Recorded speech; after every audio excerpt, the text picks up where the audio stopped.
कार्यक्रमाचे अध्यक्ष प्रमुख पाहुणे गुरुजन वर्ग आणि माझे मित्र मैत्रिणींनो, मी अंकिता रवी गुडे, इयत्ता 9वीची विद्यार्थिनी. ज्यांनी वेदांत ज्ञान साऱ्या जगाला दिले असे महर्षी व्यास. गुरु गोविंदराव खडे म्हणत गुरूंची महानता साऱ्या जगाला सांगितली असे संत कवी.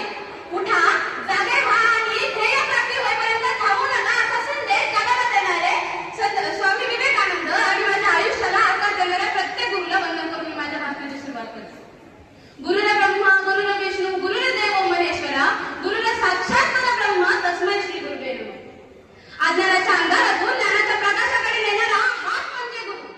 आज मी तुमच्या समोर फक्त माझे मत मांडणार नाहीये, तर गुरु आणि शिष्य यांच्या पवित्र नात्याची अनुभूती देण्याचा प्रयत्न करणार.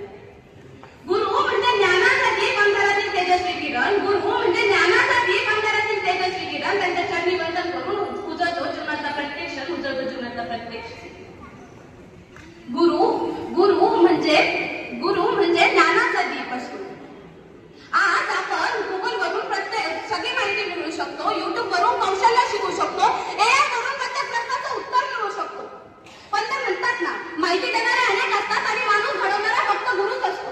गुरुपौर्णिमा हा दिवस महर्षी व्यासांच्या जयंतीनिमित्त साजरा केला जातो. महर्षी व्यासांनी महाभारत, 18 पुराणे, ब्रह्मसूत्रे यांसारखे अनेक ग्रंथ लिहिले. त्यांनी फक्त लिहिले नाही, तर त्यांनी ते ज्ञान जगापर्यंत पोहोचवले.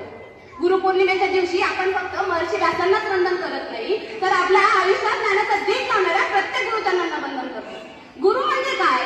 तर गुरु म्हणजे वर्गात उभा असणारा फक्त एक शिक्षक नव्हे.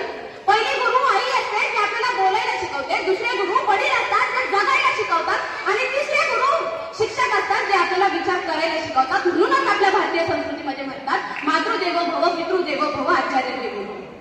हात पकडून चालायला शिकवतात, पडल्यावर उभा राहायला शिकवतात. हात धरून चालायला शिकवतात, पडल्यावर उभा राहायला शिकवतात. आई वडिलांनंतर या जगात फक्त गुरुच जीवन घडवतात, फक्त गुरुच जीवन घडवतात. गुरु आणि शिष्य यांचं नातं कधीही शिक्षणाचं नसतं. ते नातं विश्वासाचं असतं, ते नातं प्रेमाचं असतं, ते नातं संस्काराचं असतं, ते नातं भविष्य घडवण्याचं असतं. ज्याप्रमाणे कुंभार मातीच्या गोळ्याला मटक्याचा आकार देत असतो, त्याचप्रमाणे एक गुरु विद्यार्थी घडवत असतो. ज्या क्षमता विद्यार्थ्यांना स्वतःमध्ये दिसत नाही, त्या क्षमता गुरु आधीच ओळखून असतात. ते म्हणतात ना, शिष्य एक दगड असतो आणि गुरु त्या दगडापासून सुंदर मूर्ती घडवणारा शिल्पकार. जल जाती है उम्र सारी दूसरों की जिंदगी संवारने में. जल जाती है उम्र सारी दूसरों की जिंदगी संवारने में. यही तो महानता होती है सच्चे गुरु के किरदार में. यही तो महानता होती है सच्चे गुरु के किरदार. मित्रांनो, मी तुम्हाला आज एक गोष्ट सांगते. कदाचित या गोष्टीमधून तुम्हाला आपल्या भारतात वर्षापासून चालत आलेली गुरु शिष्य परंपरा काय असते ते सांगते. तर नरेंद्रनाथ दत्त नावाचा एक मुलगा होता. तो खूप हुशार आणि बुद्धिमान होता. पण त्याला नेहमी एक प्रश्न असा पडायचा की देव खरंच असतो का? त्याने हा प्रश्न अनेक विद्वानांना विचारला, पण त्याला कधीही समाधानपूर्वक उत्तर मिळाले. त्याची एकदा भेट श्री रामकृष्ण परमहंसांशी झाली. त्याने हा प्रश्न त्यांना विचारला. त्याने विचारले की देव असतो का? तर रामकृष्ण परमहंस म्हणाले, हो देव असतो. तर त्याने त्यांना पुन्हा विचारले की तुम्ही कधी देव बघितलाय का? तर यावरती रामकृष्ण परमहंसांनी स्मित हास्य केले आणि ते उद्गारले, हो मी देव बघितलाय. मी देव बघितलाय तसं स्पष्ट मी तुला बघतोय. या उत्तरातून नरेंद्रला कधी न मिळालेले समाधान मिळाले व तो त्यांचा शिष्य झाला. काही दिवसांनी श्री रामकृष्ण परमहंस आजारी पडले. आता ते आजारी पडल्यावर डॉक्टरांनी सांगितले की त्यांना जो रोग झालाय तो रोग संसर्गजन्य. आता त्या रोगाच्या धाकाने सगळे लोक त्यांच्यापासून दूर राहायला लागले. पण नरेंद्र मात्र आपल्या गुरूंपासून दूर गेला नाही. त्याने आपल्या जीवाची पर्वा न करता आपल्या गुरूंची रात्रंदिवस सेवा केली. पण कालांतराने श्री रामकृष्ण परमहंसांचा मृत्यू झाला. आता नरेंद्र एकटा पडला, पण त्याने आपल्या गुरूंनी दिलेल्या शिकवणी विसरल्या नाही. पुढे तोच नरेंद्र जाऊन जगाला प्रेरणा देणारा स्वामी विवेकानंद बनले. यावरून आपल्याला काय समजते? तर यावरून आपल्याला फक्त एवढेच समजते की आपण जर आपल्या गुरूंच्या शिकवणींचं पालन केलं तर आपण कधीही मागं येणार नाही. आयुष्यात आई जन्म देते, वडील सांभाळ करतात, पण गुरु आपल्याला एक चांगले व्यक्तिमत्व बनवतात. ते आपल्याला जगात जगायला शिकवतात.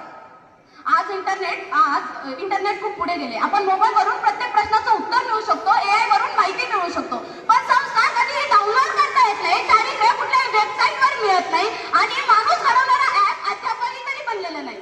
हे सगळे कामं आजही फक्त गुरुच करतात. गुरु की महिमा शब्दों में कहाँ समा पाएगी, गुरु की महिमा शब्दों में कहाँ समा पाएगी, उनकी सीख हमें हर मोड़ पर राह दिखाएगी। हम ऊंचाइयों तक पहुंच भी जाए अगर, हम ऊंचाइयों तक पहुंच भी जाए अगर, तो उनकी दुआ ही हमें वहां तक ले जाएगी, उनकी दुआ ही हमें वहां तक ले जाएगी। संत कबीर म्हणतात, गुरु गोविंद दो खडे काके लागू पाय, गुरु गोविंद दो खडे काके लागू पाय, बलिहारी गुरु आपल्या गोविंद दियो बताय। या दोन ओळींचा अर्थ असा होतो की गुरु आणि देव जर दोघं साक्षात आपल्या समोर उभे असतील तर पहिले गुरूंच्या चरणी वंदन करावं, कारण गुरुच असतो तो आपल्याला देवाची ओळख करून देतो, म्हणून गुरु आणि देव यामध्ये कधीही गुरु श्रेष्ठ मानला जातो। या दोन ओळींमध्ये संत कबीरांनी गुरुचे संपूर्ण महत्व सांगितले। आजचा दिवस संपेल, आजची सभा संपेल, आपण पुन्हा वर्गात जाऊ, मात्र एक क्षण काढा आपल्या त्या गुरुसाठी ज्यांनी तुमच्यावर विश्वास ठेवला, ज्यांनी तुमच्या चुका माफ केल्या, ज्यांनी तुमच्यातला तुम्ही शोधून काढला। मग तुम्हाला कळेल की आपल्या प्रत्येकाच्या मागे कसे आपल्या गुरूंचे निःशब्द प्रेम आणि निस्वार्थ मेहनत असते। गुरु हा एक व्यक्ती नसतो, तो एक प्रेरणा असतो, तो एक दीपस्तंभ असतो, जो जळत असतो, आपण आपल्या विद्यार्थ्यांचे आयुष्य प्रकाशमान करत असतो। माझ्या सर्व गुरूंना गुरुपौर्णिमेच्या हार्दिक शुभेच्छा, धन्यवाद।